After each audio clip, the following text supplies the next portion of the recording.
بسم اللہ الرحمن الرحیم۔ سن 2 ہجری۔ ناظرین، مدینہ میں اسلام تیزی سے پھیلنے لگا اور مسلمانوں کی چھوٹی سی باقاعدہ ریاست قائم ہو گئی۔ یہ بات قریش کے لیے ناقابل برداشت تھی۔ وہ دن رات یہ منصوبے بنا رہے تھے کہ کس طرح مدینہ کی اس نئی حکومت کا خاتمہ کر دیا جائے۔ بالآخر انہوں نے مسلمانوں کے ساتھ حتمی جنگ کرنے کا فیصلہ کیا اور اس جنگ کے لیے مال و اسباب جمع کرنے کی خاطر ایک تجارتی قافلہ ابو سفیان کی سربراہی میں شام کی طرف روانہ کیا۔ قریش نے اس قافلے میں اپنا بہت سا مال شامل کر رکھا تھا، غرض مکہ کے سبھی لوگوں نے اس میں مال شامل کیا تھا۔ ناظرین، اس قافلے کے پاس 50,000 دینار تھے، 1,000 اونٹ تھے۔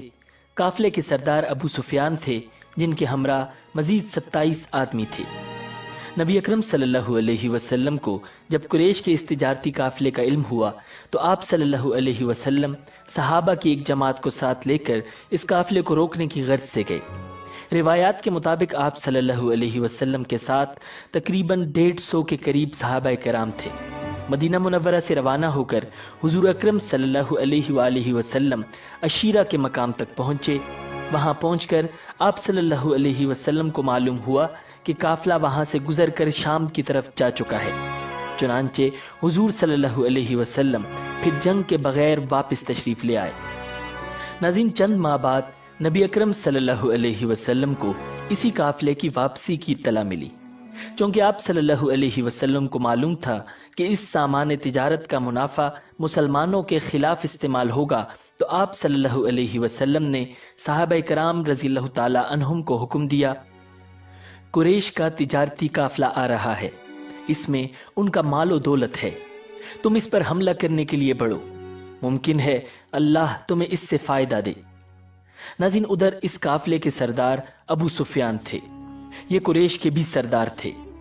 ان کی عادت تھی کہ جب ان کا قافلہ حجاز کی سرزمین پر پہنچتا تو جاسوسوں کو بھیج کر راستے کی خبریں معلوم کر لیتے تھے۔ انہیں آپ صلی اللہ علیہ وسلم کا خوف بھی تھا۔ چنانچہ ان کے جاسوس نے بتایا کہ نبی اکرم صلی اللہ علیہ وسلم اس تجارتی قافلے کو گھیرنے کے لیے روانہ ہو چکے ہیں۔ یہ سن کر ابو سفیان خوف زدہ ہو گئے۔ انہوں نے ایک شخص کو مکہ کی طرف روانہ کیا۔ 3 دن بعد وہ شخص اونٹ پر سوار مکہ میں داخل ہوا جسے ابو سفیان نے بھیجا تھا۔ وہ مکہ کی وادی کے درمیان میں پہنچ کر اونٹ پر کھڑا ہو گیا اور پکارا، اے قریش، اپنے تجارتی قافلے کی خبر لو۔ تمہارا جو مال و دولت ابو سفیان لے کر آ رہے ہیں، اس پر محمد صلی اللہ علیہ وسلم حملہ کرنے والے ہیں، جلدی مدد کو پہنچو۔ ناظرین، اس تجارتی قافلے میں سارے قریشیوں کا مال لگا ہوا تھا۔ چنانچہ سب کے سب جنگ کی تیاری کرنے لگے۔ جو مالدار تھے انہوں نے غریبوں کی مدد کی تاکہ زیادہ سے زیادہ افراد جنگ کے لیے جائیں۔ جو بڑے سردار تھے وہ لوگوں کو جنگ پر ابھارنے لگے۔ ایک سردار سہیل بن عمر نے اپنی تقریر میں کہا، اے قریشیو، کیا یہ بات تم برداشت کر لو گے کہ محمد اور ان کے بے دین ساتھی تمہارے مال اور دولت پر قبضہ کر لیں؟ لہٰذا جنگ کے لیے نکلو۔ جس کے پاس مال کم ہو اس کے لیے میرا مال حاضر ہے۔ اس طرح سب سردار تیار ہوئے، لیکن ابو لہب نے کوئی تیاری نہ کی۔ وہ نہایت ہی خوف زدہ ہو چکا تھا۔ وہ خود نہیں گیا، اس نے اپنی جگہ عاص بن ہشام کو 4,000 درہم دے کر جنگ کے لیے تیار کیا، یعنی وہ اس کی طرف سے چلا جائے۔ ناظرین، ادھر خوب تیاریاں ہو رہی تھیں، ادھر نبی اکرم صلی اللہ علیہ وسلم مدینہ منورہ سے روانہ ہوئے۔ مدینہ سے باہر بئر عتبہ نامی کنویں کے پاس لشکر کو پڑاؤ کا حکم فرمایا۔ آپ صلی اللہ علیہ وسلم نے صحابہ کرام رضی اللہ تعالی عنہم کو اس کنویں سے پانی پینے کا حکم دیا اور خود بھی پیا۔ یہیں آپ صلی اللہ علیہ وسلم نے حکم فرمایا، مسلمانوں کو گن لیا جائے۔ چنانچہ سب کو گنا گیا۔ آپ صلی اللہ علیہ وسلم نے سب کا معائنہ بھی فرمایا۔ گننے پر معلوم ہوا مجاہدین کی تعداد 313 ہے، لشکر میں گھوڑوں کی تعداد صرف 5 تھی، اونٹ 70 کے قریب تھے، اس لیے ایک ایک اونٹ 3 یا 4 آدمیوں کے حصے میں دیا گیا۔ آپ صلی اللہ علیہ وسلم کے حصے میں جو اونٹ آیا اس میں 2 اور ساتھی بھی شریک تھے۔ آپ صلی اللہ علیہ وسلم بھی اس اونٹ پر اپنی باری کے حساب سے سوار ہوتے اور ساتھیوں کی باری پر انہیں سوار ہونے کا حکم فرماتے، اگرچہ وہ اپنی باری بھی آپ صلی اللہ علیہ وسلم کو دینے کی خواہی ظاہر کرتے۔ وہ کہتے، اے اللہ کے رسول، آپ سوار رہیں، ہم پیدل چل لیں گے۔ جواب میں آپ صلی اللہ علیہ وسلم ارشاد فرماتے، تم دونوں پیدل چلنے میں مجھ سے زیادہ مضبوط نہیں ہو، اور نہ میں تمہارے مقابلے میں اللہ کی رحمت سے بے نیاز ہوں۔ ناظرین، اس غزوے کے موقع پر نبی اکرم صلی اللہ علیہ وسلم نے حضرت عثمان رضی اللہ تعالی عنہ کو مدینہ منورہ ہی میں ٹھہرنے کا حکم فرمایا۔ اس کی وجہ یہ تھی کہ ان کی زوجہ محترمہ اور آپ صلی اللہ علیہ وسلم کی بیٹی سیدہ رقیہ رضی اللہ تعالی عنہا بیمار تھیں۔ آپ صلی اللہ علیہ وسلم نے حضرت عثمان رضی اللہ تعالی عنہ سے فرمایا، تمہیں یہاں ٹھہرنے کا بھی اجر ملے گا اور جہاد کرنے کا اجر بھی ملے گا۔ اس موقع پر آپ صلی اللہ علیہ وسلم نے مدینہ منورہ میں حضرت ابو لبابہ رضی اللہ تعالی عنہ کو اپنا قائم مقام بنایا۔ طلحہ بن عبید اور سعید بن زید رضی اللہ تعالی عنہما کو جاسوسی کی ذمہ داری سونپی تاکہ یہ دونوں لشکر سے آگے جا کر قریش کے تجارتی قافلے کی خبر لائیں۔ ناظرین، نبی اکرم صلی اللہ علیہ وسلم نے انہیں مدینہ منورہ ہی سے روانہ فرما دیا تھا۔ روحا کے مقام سے اسلامی لشکر آگے روانہ ہوا۔ ارک زبیہ کے مقام پر ایک دیہاتی ملا، اس سے دشمن کے بارے میں کچھ معلوم نہ ہو سکا۔ اب لشکر پھر آگے بڑھا۔ اس طرح اسلامی لشکر زفران کی وادی تک پہنچ گیا۔ اس جگہ آپ صلی اللہ علیہ وسلم کو اطلاع ملی کہ قریش مکہ ایک لشکر لے کر اپنے قافلے کو بچانے کے لیے مکہ سے کوچ کر چکے ہیں۔ آپ صلی اللہ علیہ وسلم نے یہ اطلاع ملنے پر تمام لشکر کو ایک جگہ جمع فرمایا اور ان سے مشورہ کیا، کیونکہ مدینہ منورہ سے مسلمان صرف ایک تجارتی قافلے کو روکنے کے لیے روانہ ہوئے تھے، کسی باقاعدہ لشکر کے مقابلے کے لیے نہیں نکلے تھے۔ اس پر صحابہ کرام رضی اللہ تعالی عنہم نے باری باری اپنی رائے دی۔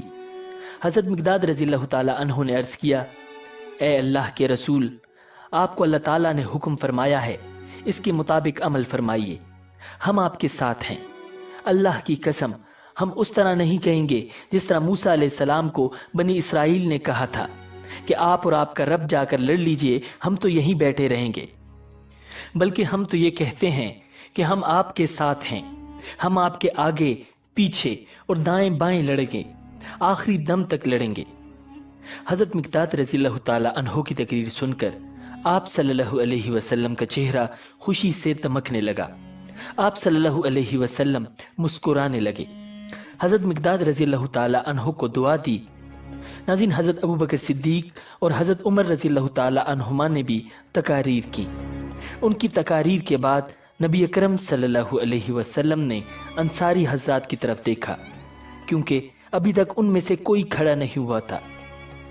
اب انصاری بھی آپ صلی اللہ علیہ وسلم کا اشارہ سمجھ گئے، چنانچہ حضرت سعد بن معاذ رضی اللہ تعالی عنہ اٹھے اور عرض کیا، اے اللہ کے رسول، شاید آپ کا اشارہ ہماری طرف ہے، تو عرض ہے کہ ہم ایمان لا چکے ہیں، آپ کی تصدیق کر چکے ہیں اور گواہی دے چکے ہیں، ہم ہر حال میں آپ کا حکم مانیں گے اور فرما برداری کریں گے۔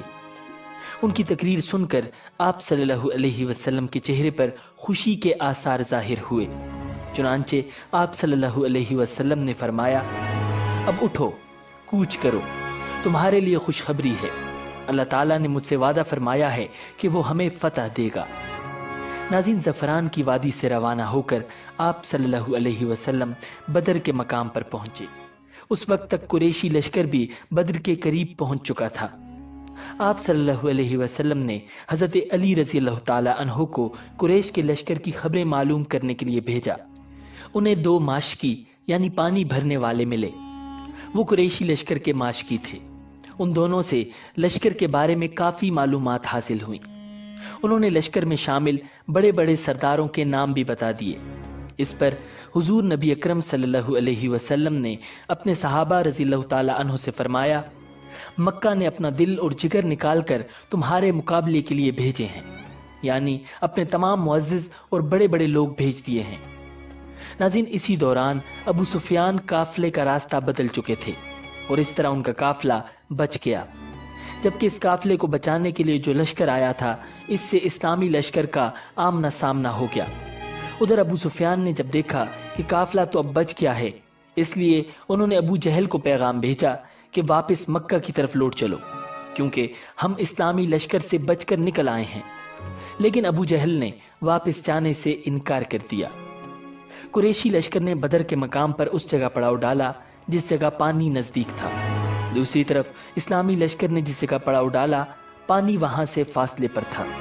اس سے مسلمانوں کو پریشانی ہوئی۔ تب اللہ تعالیٰ نے وہاں بارش برسا دی اور ان کی پانی کی تکلیف رفع ہو گئی۔ ناظرین، جبکہ اسی بارش کی وجہ سے کافر نہایت پریشان ہوئے، وہ اپنے پڑاؤ سے نکلنے کے قابل نہ رہے۔ مطلب یہ کہ بارش مسلمانوں کے لیے رحمت اور کافروں کے لیے زحمت ثابت ہوئی۔ ناظرین، صبح ہوئی تو اللہ کے رسول صلی اللہ علیہ وسلم نے اعلان فرمایا، لوگوں نماز کے لیے تیار ہو جاؤ۔ چنانچہ صبح کی نماز ادا کی گئی۔ پھر جب آپ صلی اللہ علیہ وسلم نے صحابہ کرام رضی اللہ تعالی عنہم کو خطبہ دیا، آپ صلی اللہ علیہ وسلم نے ارشاد فرمایا، میں تمہیں ایسی بات کے لیے ابھارتا ہوں جس کے لیے تمہیں اللہ نے ابھارا ہے۔ تنگی اور سختی کے موقعوں پر صبر کرنے سے اللہ تعالیٰ تمام تکالیف سے بچا لیتا ہے اور تمام غموں سے نجات عطا فرماتا ہے۔ اب آپ صلی اللہ علیہ وسلم لشکر کو لے کر آگے بڑھے اور قریش سے پہلے پانی کے قریب پہنچ گئے۔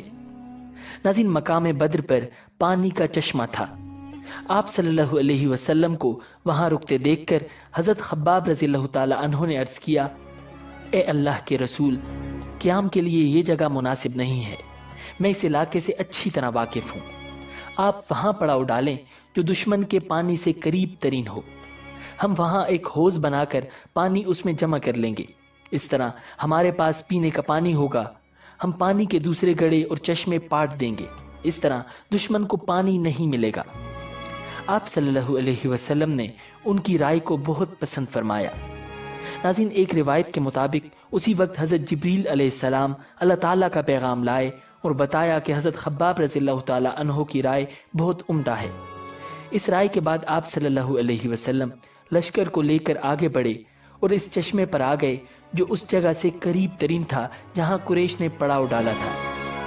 مسلمانوں نے یہاں قیام کیا اور آپ صلی اللہ علیہ وسلم نے انہیں دوسرے گڑھے بھرنے کا حکم دیا۔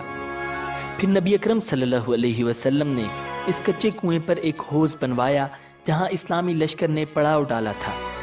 آپ صلی اللہ علیہ وسلم نے اس میں پانی بھروا دیا اور ڈول ڈلوا دیے۔ اس طرح حضرت خباب رضی اللہ تعالی عنہ کے مشورے پر عمل ہوا۔ اس کے بعد حضرت خباب رضی اللہ تعالی عنہ کو ذی رائے کہا جانے لگا تھا۔ اس موقع پر حضرت سعد بن معاذ رضی اللہ تعالی عنہ نے آپ صلی اللہ علیہ وسلم سے عرض کیا، اے اللہ کے رسول، کیوں نہ ہم آپ کے لیے ایک عریش بنا دیں۔ ناظرین، عریش کھجور کی شاخوں اور پتوں کا ایک سائبان ہوتا ہے۔ آپ صلی اللہ علیہ وسلم اس میں تشریف رکھیں، اس کے پاس آپ کی سواریاں تیار رہیں اور ہم دشمن سے جا کر مقابلہ کریں۔ نبی اکرم صلی اللہ علیہ وسلم نے ان کا مشورہ قبول فرمایا۔ چنانچہ آپ صلی اللہ علیہ وسلم کے لیے سائبان بنایا گیا۔ یہ ایک اونچے ٹیلے پر بنایا گیا تھا۔ اس جگہ سے آپ صلی اللہ علیہ وسلم پورے میدان جنگ کا معائنہ فرما سکتے تھے۔ حضور صلی اللہ علیہ وسلم نے وہیں قیام فرمایا۔ صحابہ رضی اللہ تعالی عنہم نے پوچھا، آپ کے ساتھ یہاں کون رہے گا تاکہ مشرکوں میں سے کوئی آپ کے قریب نہ آ سکے؟ حضرت علی رضی اللہ تعالی عنہ کہنے لگے، اللہ کی قسم، یہ سن کر ہم میں سے ابو بکر صدیق رضی اللہ تعالی عنہ آگے بڑھے اور اپنی تلوار کا سایہ آپ صلی اللہ علیہ وسلم کے سر پر کرتے ہوئے بولے، جو شخص بھی آپ کی طرف بڑھنے کی جرت کرے گا اسے پہلے اس تلوار سے نمٹنا پڑے گا۔ حضرت ابو بکر صدیق رضی اللہ تعالی عنہ کے ان جرت مندانہ الفاظ کی بنیاد پر حضور صلی اللہ علیہ وسلم نے انہیں سب سے بہادر شخص قرار دیا۔ ناظرین، یہ بات جنگ شروع ہونے سے پہلے کی ہے۔ جب جنگ شروع ہوئی تو خود حضرت علی رضی اللہ تعالی عنہ بھی اس سائبان کے دروازے پر کھڑے تھے اور حضرت سعد بن معاذ رضی اللہ تعالی عنہ بھی انصاری صحابہ کے ایک دستے کے ساتھ وہاں موجود تھے، اور حضرت ابو بکر صدیق رضی اللہ تعالی عنہ اندر آپ صلی اللہ علیہ وسلم کی حفاظت پر مامور تھے۔ اس طرح صبح ہوئی، پھر قریشی لشکر ریت کے ٹیلے کے پیچھے سے نمودار ہوا۔ اس سے پہلے حضور صلی اللہ علیہ وسلم نے کچھ مشرکوں کے نام لے لے کر فرمایا کہ فلاں اس جگہ قتل ہوگا، فلاں اس جگہ قتل ہوگا۔ حضرت انس بن مالک رضی اللہ تعالی عنہ فرماتے ہیں کہ جن لوگوں کے نام لے کر حضور صلی اللہ علیہ وسلم نے فرمایا تھا کہ اس جگہ قتل ہوگا، وہ بالکل وہیں قتل ہوئے، 1 انچ بھی ادھر ادھر پڑے نہیں پائے گئے۔ حضور نبی اکرم صلی اللہ علیہ وسلم نے جب دیکھا کہ قریش کا لشکر لوہے کا لباس پہنے ہوئے اور ہتھیاروں سے خوب لیس بڑا چلا آ رہا ہے، تو اللہ رب العزت سے یوں دعا فرمائی، اے اللہ، یہ قریش کے لوگ، یہ تیرے دشمن اپنے تمام بہادروں کے ساتھ بڑے غرور کے عالم میں تجھ سے جنگ کرنے، یعنی تیرے احکامات کی خلاف ورزی اور تیرے رسول کو جھٹلانے کے لیے آئے ہیں۔ اے اللہ، آپ نے مجھ سے اپنی مدد اور نصرت کا وعدہ فرمایا ہے، لہٰذا وہ مدد بھیج دے۔ اے اللہ، تو نے مجھ پر کتاب نازل فرمائی ہے اور مجھے ثابت قدم رہنے کا حکم فرمایا ہے، مشرکوں کے اس لشکر پر ہمیں غلبہ عطا فرما۔ اے اللہ، آج انہیں ہلاک فرما دے۔ ناظرین، ایک اور روایت میں آپ صلی اللہ علیہ وسلم کی دعا میں یہ الفاظ بھی آئے ہیں، اے اللہ، اس امت کے فرعون ابو جہل کو کہیں پناہ نہ دے اور ٹھکانہ نہ دے۔ غرض جب قریشی لشکر ٹھہر گیا تو انہوں نے عمیر بن وہب رضی اللہ تعالی عنہ کو جاسوسی کے لیے بھیجا۔ یہ عمیر بن وہب رضی اللہ تعالی عنہ بعد میں مسلمان ہو گئے تھے اور بہت اچھے مسلمان ثابت ہوئے تھے۔ آپ صلی اللہ علیہ وسلم کے ساتھ غزوہ احد میں شریک ہوئے تھے۔ قریش نے عمیر سے کہا، جا کر محمد کے لشکر کی تعداد معلوم کرو اور ہمیں خبر دو۔ عمیر رضی اللہ تعالی عنہ اپنے گھوڑے پر سوار ہو کر نکلے۔ انہوں نے اسلامی لشکر کے گرد ایک چکر لگایا، پھر واپس قریش کے پاس آئے اور یہ خبر دی، ان کی تعداد تقریباً 300 ہے، ممکن ہے کچھ زیادہ ہو، مگر اے قریش، میں نے دیکھا ہے ان لوگوں کو لوٹ کر اپنے گھروں میں جانے کی کوئی تمنا نہیں، اور میں سمجھتا ہوں ان میں سے کوئی آدمی اس وقت تک نہیں مارا جائے گا جب تک کہ کسی کو قتل نہ کر دے، گویا تمہارے بھی اتنے ہی آدمی مارے جائیں گے جتنا کہ ان کے، اس کے بعد پھر زندگی کا کیا مزہ رہ جائے گا، اس لیے جنگ شروع کرنے سے پہلے اس بارے میں غور کر لو۔ ان کی بات سن کر کچھ لوگوں نے ابو جہل سے کہا، جنگ کے ارادے سے باز آ جاؤ اور واپس چلو، بھلائی اسی میں ہے۔ واپس چلنے کا مشورہ دینے والوں میں حکیم بن حزام رضی اللہ تعالی عنہ بھی تھے۔ ابو جہل نے ان کی بات نہ مانی اور جنگ پر ٹل گیا، اور جو لوگ واپس چلنے کا کہہ رہے تھے انہیں بزدلی کا طعنہ دیا۔ اس طرح جنگ ٹل نہ سکی۔ ابھی جنگ شروع نہیں ہوئی تھی کہ اسود مخزومی نے قریش کے سامنے اعلان کیا، میں اللہ کے سامنے عہد کرتا ہوں کہ یا تو مسلمانوں کے بنائے ہوئے حوض سے پانی پیوں گا یا اس کو توڑ دوں گا، یا پھر اس کوشش میں جان دے دوں گا۔ پھر یہ اسود میدان میں نکلا۔ حضرت حمزہ رضی اللہ تعالی عنہ اس کے مقابلے میں آئے۔ حضرت حمزہ رضی اللہ تعالی عنہ نے اس پر تلوار کا وار کیا، اس کی پنڈلی کٹ گئی۔ اس وقت یہ حوض کے قریب تھا۔ ٹانگ کٹ جانے کے بعد یہ زمین پر چت گرا، خون تیزی سے بہ رہا تھا۔ اس حالت میں یہ حوض کی طرف سرکا اور حوض سے پانی پینے لگا۔ حضرت حمزہ رضی اللہ تعالی عنہ فوراً اس کی طرف لپکے اور دوسرا وار کر کے اس کا کام تمام کر دیا۔ اس کے بعد قریش کے کچھ اور لوگ حوض کی طرف بڑھے، ان میں حضرت حکیم بن حزام رضی اللہ تعالی عنہ بھی تھے۔ نبی اکرم صلی اللہ علیہ وسلم نے انہیں آتے دیکھ کر فرمایا، انہیں آنے دو، آج کے دن ان میں سے جو بھی حوض سے پانی پی لے گا وہ یہیں کفر کی حالت میں قتل ہوگا۔ ناظرین، حضرت حکیم بن حزام رضی اللہ تعالی عنہ نے پانی نہیں پیا، یہ قتل ہونے سے بچ گئے اور بعد میں اسلام لائے اور بہت اچھے مسلمان ثابت ہوئے۔ اب جنگ کا باقاعدہ آغاز ہوا۔ سب سے پہلے عتبہ، اس کا بھائی شیبہ اور بیٹا ولید میدان میں آگے نکلے اور للکارا، ہم سے مقابلے کے لیے کون آتا ہے؟ اس للکار پر مسلمانوں میں سے 3 انصاری نوجوان نکلے۔ یہ تینوں بھائی تھے، ان کے نام معوذ، معاذ اور عوف رضی اللہ تعالی عنہم تھے۔ ان کے والد کا نام افرا تھا۔ ان تینوں نوجوانوں کو دیکھ کر عتبہ نے پوچھا، تم کون ہو؟ انہوں نے جواب دیا، ہم انصاری ہیں۔ اس پر عتبہ نے کہا، تم ہمارے برابر کے نہیں، ہمارے مقابلے میں مہاجرین میں سے کسی کو بھیجو، ہم اپنی قوم کے آدمیوں سے مقابلہ کریں گے۔ اس پر نبی اکرم صلی اللہ علیہ وسلم نے انہیں واپس آنے کا حکم فرمایا۔ یہ تینوں اپنی صفوں میں واپس آ گئے۔ آپ صلی اللہ علیہ وسلم نے ان کی تعریف فرمائی اور انہیں شاباش دی۔ اب آپ صلی اللہ علیہ وسلم نے حکم فرمایا، اے عبیدہ بن حارث اٹھو، اے حمزہ اٹھو، اے علی اٹھو۔ یہ تینوں فوراً اپنی صفوں میں سے نکل کر ان تینوں کے سامنے پہنچ گئے۔ ان میں عبیدہ بن حارث رضی اللہ تعالی عنہ زیادہ عمر کے تھے اور بوڑھے تھے۔ ان کا مقابلہ عتبہ بن ربیعہ سے ہوا۔ حضرت حمزہ رضی اللہ تعالی عنہ کا مقابلہ شیبہ سے ہوا، اور حضرت علی رضی اللہ تعالی عنہ کا مقابلہ ولید سے ہوا۔ حضرت حمزہ رضی اللہ تعالی عنہ نے شیبہ کو وار کرنے کا موقع ہی نہ دیا اور ایک ہی وار میں اس کا کام تمام کر دیا۔ اسی طرح حضرت علی رضی اللہ تعالی عنہ نے ایک ہی وار میں ولید کا کام تمام کر دیا۔ البتہ عبیدہ بن حارث رضی اللہ تعالی عنہ اور عتبہ کے درمیان تلواروں کے وار شروع ہو گئے۔ دونوں کے درمیان کچھ دیر تک تلواروں کے وار ہوتے رہے، یہاں تک کہ دونوں زخمی ہو گئے۔ اس وقت تک حضرت حمزہ رضی اللہ تعالی عنہ اور حضرت علی رضی اللہ تعالی عنہ اپنے اپنے مقابل کا صفایا کر چکے تھے، لہٰذا وہ دونوں ان کی طرف بڑھے اور عتبہ کو ختم کر دیا۔ پھر زخمی عبیدہ بن حارث رضی اللہ تعالی عنہ کو اٹھا کر لشکر میں لے آئے۔ انہیں آپ صلی اللہ علیہ وسلم کے پاس لٹا دیا گیا۔ انہوں نے پوچھا، اے اللہ کے رسول، کیا میں شہید نہیں ہوں؟ آپ صلی اللہ علیہ وسلم نے ارشاد فرمایا، میں گواہی دیتا ہوں کہ تم شہید ہو۔ اس کے بعد صفرا کے مقام پر حضرت عبیدہ بن حارث رضی اللہ تعالی عنہ کا انتقال ہو گیا۔ انہیں وہیں دفن کیا گیا، جبکہ حضور صلی اللہ علیہ وسلم غزوہ بدر سے فارغ ہونے کے بعد مدینہ منورہ کی طرف لوٹ رہے تھے۔ ناظرین، جنگ بدر سے پہلے نبی اکرم صلی اللہ علیہ وسلم نے صحابہ رضی اللہ تعالی عنہم کی صفوں کو ایک نیزے کے ذریعے سیدھا کیا تھا۔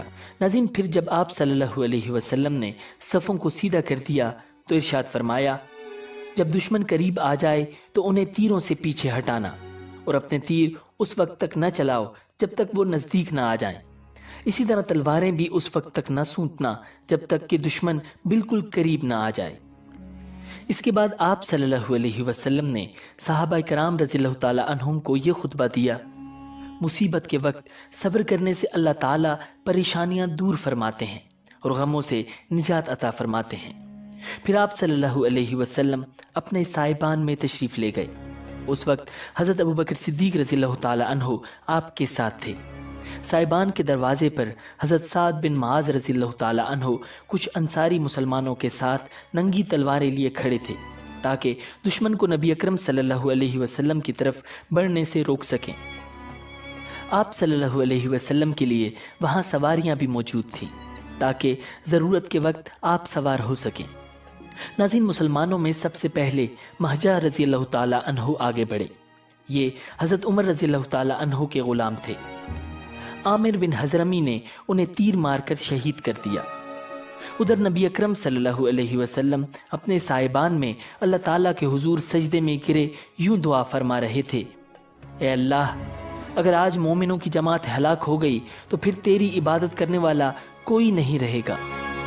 پھر حضور صلی اللہ علیہ وسلم اپنے صاحبان سے نکل کر صحابہ کے درمیان تشریف لائے اور انہیں جنگ پر ابھارنے کے لیے فرمایا، قسم ہے اس ذات کی جس کے قبضے میں میری جان ہے، جو شخص بھی آج ان مشرکوں کے مقابلے میں صبر اور ہمت کے ساتھ لڑے گا، ان کے سامنے سینہ تانے جمع رہے گا اور پیٹھ نہیں پھیرے گا، اللہ تعالیٰ اسے جنت میں داخل کرے گا۔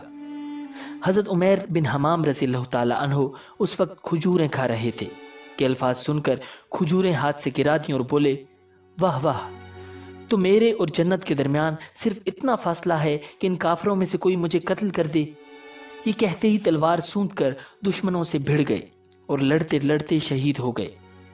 ناظرین، حضرت عوف بن افرا رضی اللہ تعالی عنہ نے آپ صلی اللہ علیہ وسلم سے پوچھا، اللہ کے رسول، بندے کے کس عمل پر اللہ کو ہنسی آتی ہے، یعنی اس کے کون سے عمل سے اللہ تعالیٰ خوش ہوتے ہیں؟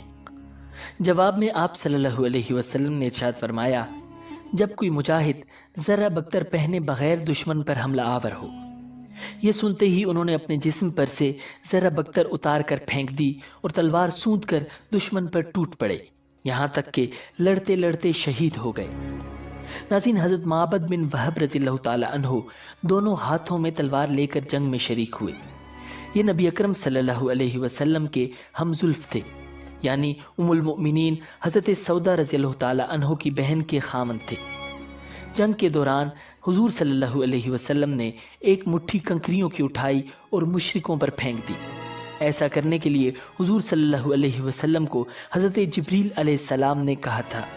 کنکریوں کو مٹھی میں پھینکتے وقت حضور صلی اللہ علیہ وسلم نے ارشاد فرمایا، یہ چہرے خراب ہو جائیں۔ ناظرین، ایک روایت کے مطابق یہ الفاظ آئے ہیں، اے اللہ ان کے دلوں کو خوف سے بھر دے، ان کے پاؤں اکھاڑ دے۔ اللہ کے حکم پر حضور صلی اللہ علیہ وسلم کی دعا سے کوئی کافر ایسا نہ بچا جس پر وہ کنکریاں نہ پڑی ہوں۔ ان کنکریوں نے کافروں کو بدحواس کر دیا تھا۔ آخر نتیجہ یہ نکلا کہ وہ شکست کھا کر بھاگے۔ مسلمان ان کا پیچھا کرنے لگے، انہیں قتل اور گرفتار کرنے لگے۔ کنکریوں کی مٹھی کے بارے میں اللہ تعالیٰ نے قرآن کریم میں ارشاد فرمایا، وَمَا رَمَيْتَ إِذْ رَمَيْتَ وَلَكِنَّ اللَّهَ رَمَى، اور اے نبی کنکریوں کی مٹھی آپ نے نہیں بلکہ ہم نے پھینکی تھی۔ نبی اکرم صلی اللہ علیہ وسلم نے کافروں کی شکست کھا جانے کے بعد اعلان فرمایا، مسلمانوں نے جس کافر کو مارا ہے اس کا سامان اسی مسلمان کا ہے، اور جس مسلمان نے جس کافر کو گرفتار کیا وہ اسی مسلمان کا قیدی ہے۔ وہ کافر جو بھاگ کر نہ جا سکے انہیں گرفتار کر لیا گیا۔ اس جنگ میں حضرت ابو عبیدہ بن جراح رضی اللہ تعالی عنہ نے اپنے باپ کو قتل کیا۔ پہلے خود باپ نے بیٹے پر وار کیا تھا، لیکن یہ وار حضرت ابو عبیدہ رضی اللہ تعالی عنہ بچا گئے اور خود اس پر وار کیا، جس سے وہ مارا گیا۔ اس پر اللہ تعالیٰ نے سورہ مجادلہ میں یہ آیت نازل فرمائی، جس کا ترجمہ ہے، جو لوگ اللہ پر اور قیامت کے دن پر پورا ایمان رکھتے ہیں، آپ انہیں نہ دیکھیں گے کہ ایسے شخصوں سے دوستی رکھتے ہیں جو اللہ اور اس کے رسول کے خلاف ہیں، اگرچہ وہ ان کے بیٹے یا بھائی یا خاندان میں سے کیوں نہ ہو۔ ناظرین، اس جنگ میں حضرت عبد الرحمن بن عوف رضی اللہ تعالی عنہ نے امیہ بن خلف اور اس کے بیٹے کو قیدی بنا لیا۔ اسلام سے پہلے مکہ میں یہ شخص حضرت عبد الرحمن بن عوف رضی اللہ تعالی عنہ کا دوست رہا تھا، اور یہی وہ امیہ بن خلف تھا جو حضرت بلال رضی اللہ تعالی عنہ پر بے تحاشا ظلم کرتا رہا تھا۔ حضرت عبد الرحمن بن عوف رضی اللہ تعالی عنہ ان دونوں کو لیے میدان جنگ سے گزر رہے تھے کہ حضرت بلال رضی اللہ تعالی عنہ کی نظر امیہ بن خلف پر پڑ گئی۔ حضرت بلال رضی اللہ تعالی عنہ اسے دیکھ کر بلند آواز میں پکارے، کافروں کا سردار امیہ بن خلف یہ رہا، اگر امیہ بچ گیا تو سمجھو میں نہیں بچا۔ حضرت عبد الرحمن بن عوف رضی اللہ تعالی عنہ کو امیہ اپنے بیٹے کے ساتھ ادھر ادھر بھاگتا نظر آیا تھا۔ حضرت عبد الرحمن بن عوف رضی اللہ تعالی عنہ کے ہاتھ میں کئی زرہیں تھیں، یہ مال غنیمت میدان جنگ سے ملا تھا، لیکن جو ہی انہیں امیہ اور اس کا بیٹا نظر آیا تھا انہوں نے زرہیں گرا دیں اور ان دونوں کو پکڑ لیا۔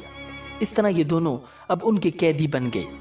یہ انہیں لیے جا رہے تھے کہ حضرت بلال رضی اللہ تعالی عنہ نے انہیں دیکھ لیا اور پکارنے لگے، یہ رہا امیہ بن خلف۔ حضرت بلال رضی اللہ تعالی عنہ کے الفاظ سنتے ہی حضرت عبد الرحمن بن عوف رضی اللہ تعالی عنہ نے کہا، لیکن یہ دونوں اب میرے قیدی ہیں۔ حضرت بلال رضی اللہ تعالی عنہ نے پھر وہی الفاظ کہے، اگر آج امیہ بچ گیا تو سمجھو میں نہیں بچا۔ ساتھ ہی حضرت بلال رضی اللہ تعالی عنہ نے لوگوں کو پکارا، اے انصاریو، اے اللہ کے مددگارو، یہ کافروں کا امیہ بن خلف ہے، اگر یہ بچ گیا تو سمجھو میں نہیں بچا۔ یہ سن کر انصاری ان کی طرف دوڑ پڑے، انہوں نے چاروں طرف سے انہیں گھیر لیا۔ حضرت بلال رضی اللہ تعالی عنہ نے تلوار کھینچ لی اور اس پر وار کیا۔ حضرت عبد الرحمن بن عوف رضی اللہ تعالی عنہ نے امیہ کو بچانے کے لیے اس کے بیٹے کو آگے کر دیا۔ امیہ جاہلیت کے زمانے میں ان کا دوست تھا، اسی دوستی کے ناطے حضرت عبد الرحمن بن عوف رضی اللہ تعالی عنہ اسے قتل ہونے سے بچانا چاہتے تھے۔ ادھر حضرت بلال رضی اللہ تعالی عنہ پر اس کے قتل کی پوری دھن سوار تھی۔ حضرت بلال رضی اللہ تعالی عنہ کی تلوار امیہ کے بیٹے کو لگی اور وہ زخمی ہو کر گرا۔ اسے گرتا دیکھ کر امیہ بھیانک انداز میں چیخا، یہ چیخ حد درجے خوفناک اور ہولناک تھی۔ ساتھ ہی تلواریں بلند ہوئیں اور امیہ کے جسم میں اتر گئیں۔ امیہ کو بچانے کے سلسلے میں حضرت عبد الرحمن بن عوف رضی اللہ تعالی عنہ خود بھی معمولی سے زخمی ہوئے۔ وہ کہا کرتے تھے، اللہ تعالیٰ بلال پر رحم فرمائے، میرے حصے میں نہ زرہیں آئیں نہ قیدی۔ اس کے بعد رسول اللہ صلی اللہ علیہ وسلم نے حکم دیا، قتل ہونے والے کافروں میں ابو جہل کی لاش کو تلاش کیا جائے۔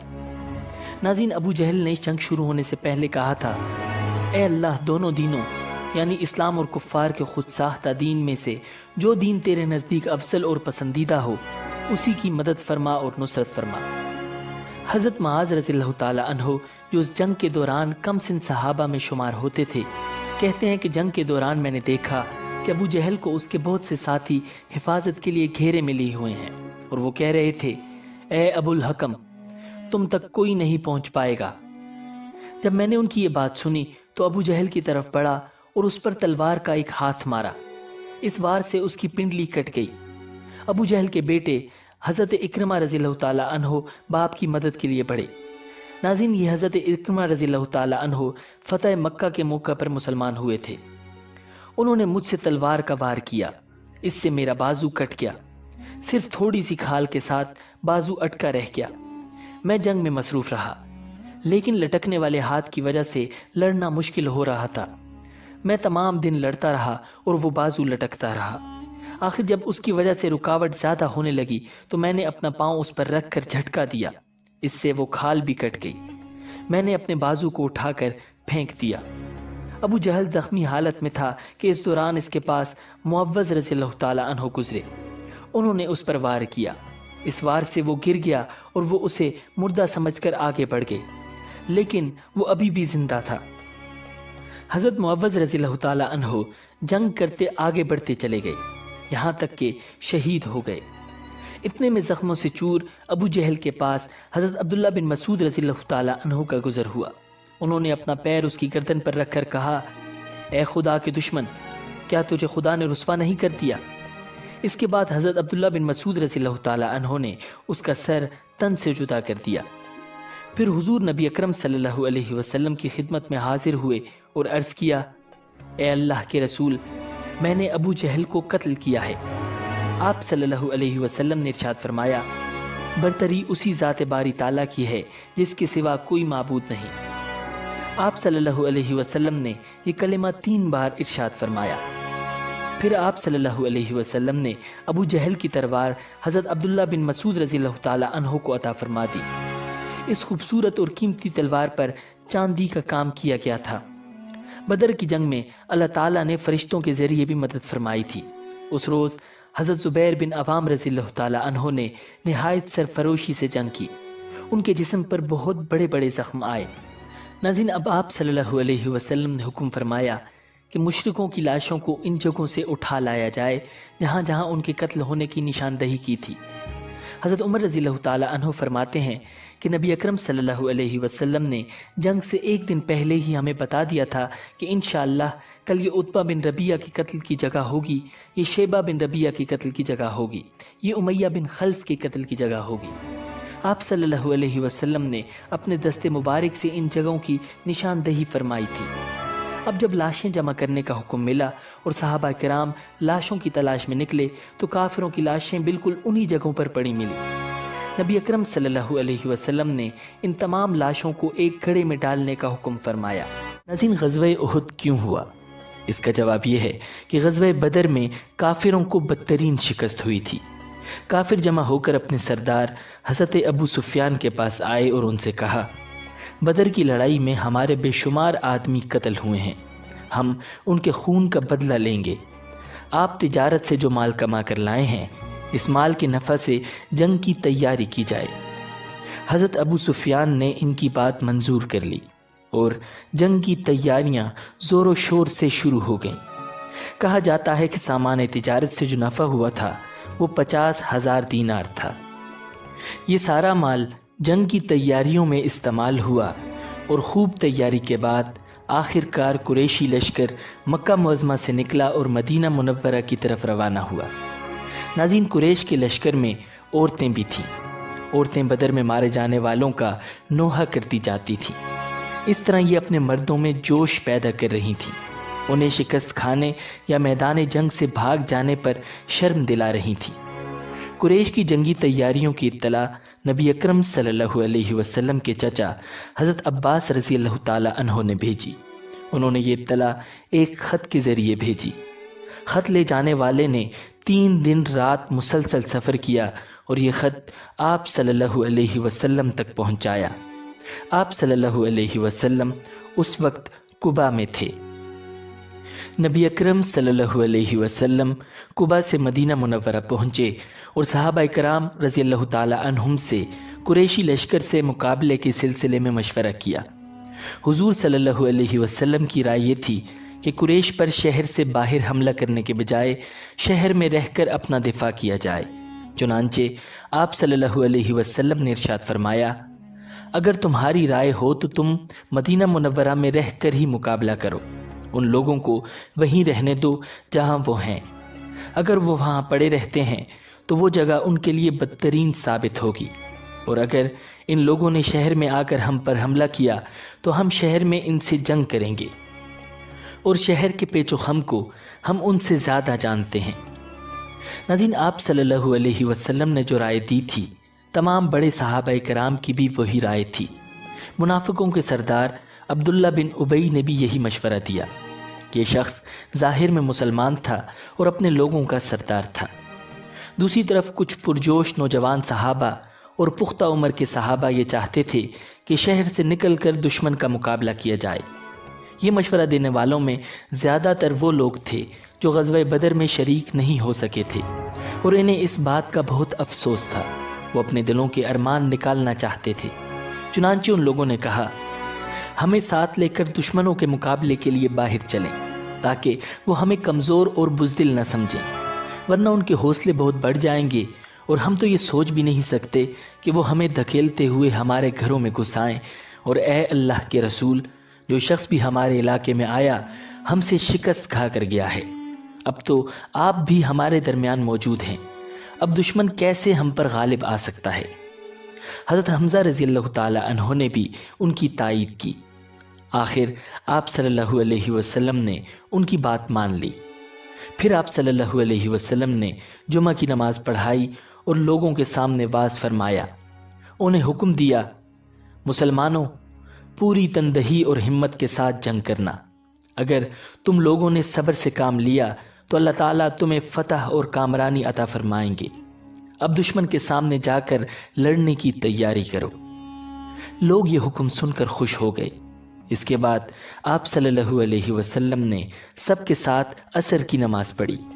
اس وقت تک ارد گرد سے بھی لوگ آ گئے تھے۔ پھر آپ صلی اللہ علیہ وسلم حضرت ابوبکر صدیق اور حضرت عمر رضی اللہ تعالی عنہما کے ساتھ گھر میں تشریف لے گئے۔ ان دونوں نے آپ صلی اللہ علیہ وسلم کے سر پر عمامہ باندھا اور جنگی لباس پہنایا۔ باہر لوگ آپ صلی اللہ علیہ وسلم کا انتظار کر رہے تھے اور صفیں باندھے کھڑے تھے۔ اس وقت حضرت سعد بن معاذ اور حضرت اسید بن حذیر رضی اللہ تعالی عنہما نے مسلمانوں سے کہا، رسول اللہ صلی اللہ علیہ وسلم کی مرضی شہر میں رہ کر لڑنے کی تھی، تم لوگوں نے انہیں باہر نکل کر لڑنے پر مجبور کیا۔ بہتر ہوگا تم اب بھی اس معاملے کو ان پر چھوڑ دو۔ حضور صلی اللہ علیہ وسلم جو بھی حکم دیں گے، ان کی جو بھی رائے ہوگی، بھلائی اسی میں ہوگی، اس لیے حضور صلی اللہ علیہ وسلم کی فرما برداری کرو۔ ناظرین، باہر یہ بات ہو رہی تھی، اتنے میں نبی اکرم صلی اللہ علیہ وسلم باہر تشریف لے آئے۔ آپ صلی اللہ علیہ وسلم نے جنگی لباس پہن رکھا تھا۔ اس وقت ان نوجوانوں نے عرض کیا، اے اللہ کے رسول، ہمارا مقصد یہ نہیں تھا کہ آپ کی رائے کی مخالفت کریں یا آپ کو مجبور کریں، لہٰذا آپ جو بھی مناسب سمجھیں وہ کریں۔ اس پر نبی اکرم صلی اللہ علیہ وسلم نے ارشاد فرمایا، اب میں ہتھیار لگا چکا ہوں، اور کسی نبی کے لیے ہتھیار لگانے کے بعد ان کا اتار دینا اس وقت تک جائز نہیں جب تک اللہ تعالیٰ اس کے اور دشمنوں کے درمیان فیصلہ فرما دے۔ آپ صلی اللہ علیہ وسلم نے اس موقع پر 3 پرچم بنوائے۔ ایک پرچم قبیلہ اوس کا تھا، یہ حضرت اسید بن حذیر رضی اللہ تعالی عنہ کے ہاتھ میں تھا۔ دوسرا پرچم مہاجرین کا تھا، یہ حضرت علی رضی اللہ تعالی عنہ یا حضرت مصعب بن عمیر رضی اللہ تعالی عنہ کے ہاتھ میں تھا۔ تیسرا پرچم قبیلہ خزرج کا تھا، یہ حباب بن منظر رضی اللہ تعالی عنہ یا سعد بن عبادہ رضی اللہ تعالی عنہ کے ہاتھ میں تھا۔ اس طرح نبی اکرم صلی اللہ علیہ وسلم 1000 کا لشکر لے کر روانہ ہوئے۔ لشکر میں آپ صلی اللہ علیہ وسلم کے آگے سعد بن معاذ اور سعد بن عبادہ رضی اللہ تعالی عنہما چل رہے تھے۔ یہ دونوں قبیلہ اوس اور خزرج کے سردار تھے۔ آپ صلی اللہ علیہ وسلم نے مدینہ منورہ میں ایک نابینا صحابی حضرت عبداللہ بن ام مکتوم رضی اللہ تعالی عنہ کو اپنا قائم مقام مقرر فرمایا۔ مدینہ منورہ سے کوچ کر کے آپ صلی اللہ علیہ وسلم سنیا کے مقام پر پہنچے، پھر یہاں سے روانہ ہو کر شیخین کے مقام پر پہنچے۔ ناظرین، شیخین 2 پہاڑوں کا نام تھا۔ یہاں آپ صلی اللہ علیہ وسلم نے لشکر کا معائنہ فرمایا اور کم عمر نوجوانوں کو واپس بھیج دیا۔ آپ صلی اللہ علیہ وسلم فوج کے معائنے سے فارغ ہوئے تو سورج غروب ہو گیا۔ حضرت زبیر رضی اللہ تعالی عنہ نے اذان دی، آپ صلی اللہ علیہ وسلم نے نماز پڑھائی، پھر عشاء کی نماز ادا کی گئی۔ نماز کے بعد آپ صلی اللہ علیہ وسلم آرام فرمانے کے لیے لیٹ گئے۔ رات کے وقت پہرا دینے کے لیے آپ صلی اللہ علیہ وسلم نے 50 مجاہدوں کو مقرر کیا۔ ان کا سالار حضرت محمد بن مسلمہ رضی اللہ تعالی عنہ کو مقرر فرمایا۔ یہ تمام رات اسلامی لشکر کے گرد پہرا دیتے رہے۔ رات کے آخری حصے میں آپ صلی اللہ علیہ وسلم نے شیخین سے کوچ فرمایا اور صبح کی نماز کے وقت احد پہاڑ کے قریب پہنچ گئے۔ ناظرین، اسلامی لشکر نے جہاں پڑاؤ ڈالا اس مقام کا نام شوت تھا۔ آپ صلی اللہ علیہ وسلم نے یہاں فجر کی نماز ادا فرمائی۔ اس وقت لشکر میں عبداللہ بن ابی بھی موجود تھا۔ یہ منافقوں کا سردار تھا۔ اس کے ساتھ 300 جوان تھے، یہ سب کے سب منافق تھے۔ اس مقام پر پہنچ کر عبداللہ بن ابی نے کہا، آپ نے میری بات نہیں مانی اور ان نوعمر لڑکوں کا مشورہ مانا، حالانکہ ان کا مشورہ کوئی مشورہ ہی نہیں ہے۔ اب خود ہی ہماری رائے کے بارے میں اندازہ ہو جائے گا، ہم بلا وجہ کیوں جانے دیں، اس لیے ساتھیوں واپس چلو۔ ناظرین، اس طرح یہ لوگ واپس لوٹ گئے۔ اب نبی اکرم صلی اللہ علیہ وسلم کے ساتھ صرف 700 صحابہ رہ گئے۔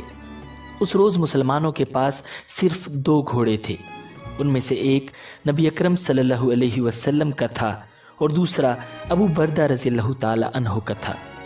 شوت کے مقام سے آگے چل کر نبی اکرم صلی اللہ علیہ وسلم نے احد کی گھاٹی میں پڑاؤ ڈالا۔ آپ صلی اللہ علیہ وسلم نے پڑاؤ ڈالتے وقت اس بات کا خیال رکھا کہ پہاڑ آپ صلی اللہ علیہ وسلم کی پشت کی طرف رہے۔ اس جگہ رات بسر کی گئی۔ پھر حضرت بلال رضی اللہ تعالی عنہ نے صبح کی آذان دی۔ صحابہ کرام رضی اللہ تعالی عنہم نے صفیں قائم کی اور آپ صلی اللہ علیہ وسلم نے انہیں نماز پڑھائی۔ نماز کے بعد نبی اکرم صلی اللہ علیہ وسلم نے مسلمانوں کو خطبہ دیا۔ اس میں جہاد کے بارے میں ارشاد فرمایا۔ جہاد کے علاوہ حضور صلی اللہ علیہ وسلم نے حلال روزی کمانے کے بارے میں بھی نصیحت فرمائی اور فرمایا، جبریل علیہ السلام نے میرے دل میں یہ وحی ڈالی ہے کہ کوئی شخص اس وقت تک نہیں مرے گا جب تک کہ وہ اپنے حصے کے رزق کا ایک ایک دانہ حاصل نہیں کر لیتا۔ اس لیے اپنے پروردگار سے ڈرتے رہو اور رزق کی طلب میں نیک راستے اختیار کرو۔ ناظرین، آپ صلی اللہ علیہ وسلم نے یہ بھی ارشاد فرمایا، ایک مومن کا دوسرے مومن سے ایسا ہی رشتہ ہے جیسے سر اور بدن کا رشتہ ہوتا ہے۔ اگر سر میں تکلیف ہو تو سارا بدن درد سے کانپ اٹھتا ہے۔ اس کے بعد دونوں لشکر آمنے سامنے آ کھڑے ہوئے۔ مشرکوں کے لشکر کے دائیں بائیں خالد بن ولید اور اکرمہ تھے۔ یہ دونوں حضرات اس وقت تک مسلمان نہیں ہوئے تھے۔ نبی اکرم صلی اللہ علیہ وسلم نے حضرت زبیر بن عوام رضی اللہ تعالی عنہ کو ایک دستہ دے کر فرمایا، تم خالد بن ولید کے مقابلے پر رہنا اور اس وقت تک حرکت نہ کرنا جب تک میں اجازت نہ دوں۔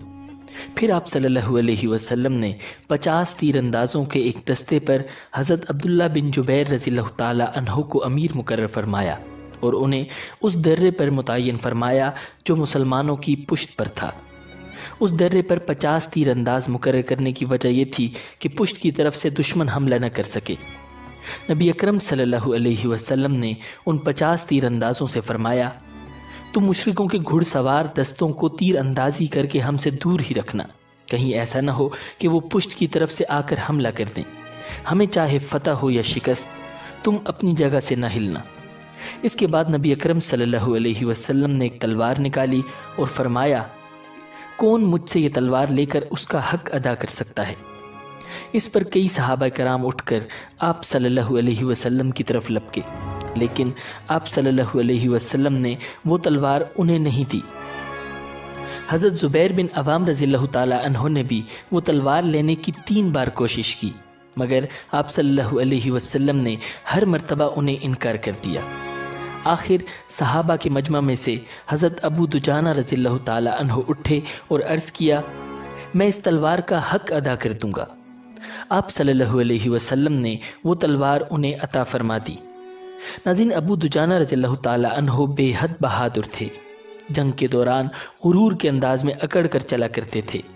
جب آپ صلی اللہ علیہ وسلم نے انہیں دونوں لشکروں کے درمیان اکڑ کر چلتے دیکھا تو ارشاد فرمایا، یہ چال ایسی ہے جس سے اللہ تعالیٰ نفرت فرماتا ہے سوائے اس قسم کے موقعوں کے۔ پھر دونوں لشکر ایک دوسرے کے بالکل نزدیک آ گئے۔ اس وقت مشرکوں کے لشکر سے ایک اونٹ سوار آگے نکلا اور مبارزت طلب کی، یعنی مقابلے کے لیے للکارا۔ اس نے 3 مرتبہ پکارا۔ تب حضرت زبیر بن عوام رضی اللہ تعالی عنہ اسلامی صفوں سے نکل کر اس کی طرف بڑھے۔ حضرت زبیر رضی اللہ تعالی عنہ اس وقت پیدل تھے، جبکہ دشمن اونٹ پر سوار تھا۔ اس کے نزدیک پہنچتے ہی حضرت زبیر رضی اللہ تعالی عنہ ایک دم زور سے اچھلے اور اس کی اونچائی کے برابر پہنچ گئے۔ ساتھ ہی انہوں نے اس کی گردن پکڑ لی۔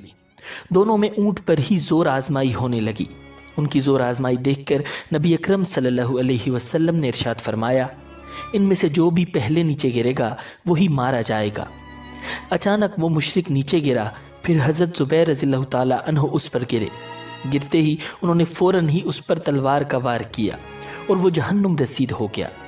نبی اکرم صلی اللہ علیہ وسلم نے حضرت زبیر رضی اللہ تعالی عنہ کی تعریف ان الفاظ میں بیان فرمائی، ہر نبی کا ایک حواری یعنی ایک خاص ساتھی ہوتا ہے، اور میرے حواری زبیر ہیں۔ پھر نبی اکرم صلی اللہ علیہ وسلم نے ارشاد فرمایا، اگر اس مشرک کے مقابلے کے لیے زبیر نہ نکلتے تو میں خود نکلتا۔ ناظرین، اس کے بعد مشرکوں کی صفوں میں سے ایک اور شخص نکلا۔ اس کا نام طلحہ بن ابو طلحہ تھا۔ یہ قبیلہ عبد الدار سے تھا۔ اس کے ہاتھ میں پرچم تھا۔ اب اس نے مبارزت طلب کی۔ اس نے بھی کئی بار مسلمانوں کو للکارا۔ تب حضرت علی رضی اللہ تعالی عنہ مسلمانوں کی صفوں میں سے نکل کر اس کے سامنے پہنچ گئے۔ اب ان دونوں میں مقابلہ شروع ہوا۔ دونوں نے ایک دوسرے پر تلوار کے وار کیے۔ حضرت علی رضی اللہ تعالی عنہ کا ایک وار اس کی ٹانگ پر لگا، ٹانگ کٹ گئی، وہ بری طرح گرا اور اس کے کپڑے الٹ گئے۔ اس طرح وہ برہنہ ہو گیا۔ وہ پکار اٹھا، میرے بھائی، میں خدا کا واسطہ دے کر تم سے رحم کی بھیک مانگتا ہوں۔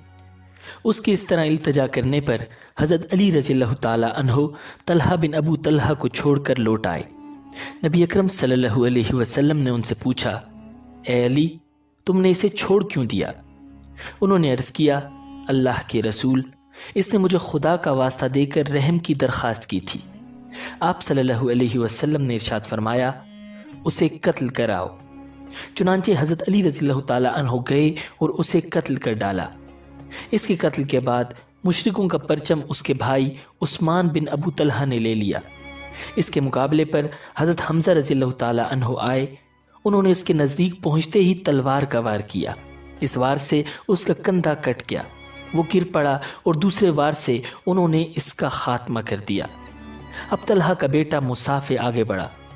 حضرت عاصم بن ثابت بن ابو الافلح رضی اللہ تعالی عنہ نے اس پر تیر چلایا، وہ بھی ہلاک ہو گیا۔ اس کے بعد اس کا بھائی حارث میدان میں نکلا۔ حضرت عاصم رضی اللہ تعالی عنہ نے اسے بھی تاک کر تیر مارا، وہ بھی مارا گیا۔ ان دونوں کی ماں بھی لشکر میں موجود تھی۔ اس کا نام سلافہ تھا۔ اس کے دونوں بیٹوں نے ماں کی گود میں دم توڑا۔ مرنے سے پہلے سلافہ نے پوچھا، بیٹے، تمہیں کس نے زخمی کیا ہے؟ ایک بیٹے نے جواب دیا، میں نے اس کی آواز سنی۔ تیر چلانے سے پہلے اس نے کہا تھا، لے اس کو سنبھال، میں ابو الافلح کا بیٹا ہوں۔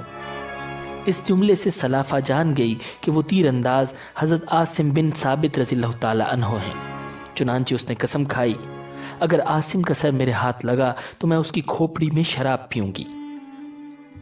ساتھ ہی اس نے اعلان کیا کہ جو شخص بھی عاصم بن ثابت کا سر کاٹ کر لائے گا، میں اسے 100 اونٹ انعام میں دوں گی۔